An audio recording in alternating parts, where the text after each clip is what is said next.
Good morning and welcome to this edition of Pronoia Mornings. It is Failures Friday, and I'm RJ Lang, and I'm with a special guest, Jake Carpenter. He's of Equilus Financial Vice President and also 6 to 10% consistently body fat and weightlifter. So Jake, I wanted to ask you, what is a failure that you've had in your life and what have you taken from it? Yeah, RJ, I want to thank you for having me here this morning. And first and foremost, I try to avoid as much as I can the word failure.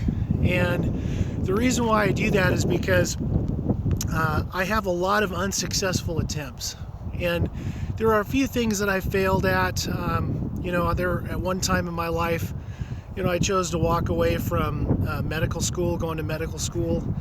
And that was a failure because that was something that I chose that I wasn't going to try to do anymore, that I was just going to go ahead and put away. And those are difficult, and I had to really kind of regroup.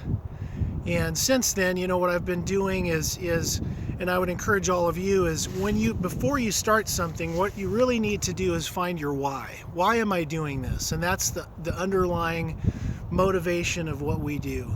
And once you find your why, as long as you don't give up, you're not failing. So I would encourage you to focus on unsuccessful attempts, and every unsuccessful attempt gets you closer to the success.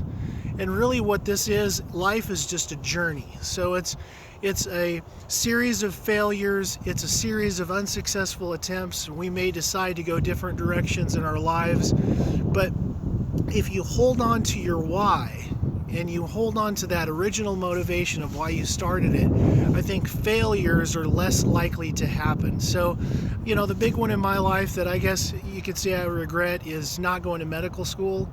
But I found my why in my career in two different directions. I was either going to go to medical school or I was going to become a financial planner. And of course, I've always held on to my weight training, and that's been a source of routine, and it's been a source of, I tell my wife, when you don't have the motivation, you have to rely on your discipline, and you got to really just be disciplined in how you approach the things that you're going to do in your life to make sure that you pull yourself through those failures. Excellent. Well, I appreciate that message, and I appreciate you here being with us today. Thanks Jake. for having me, RJ. All right. It's not what we say or do, but the way we assist in making you feel that you're going to remember.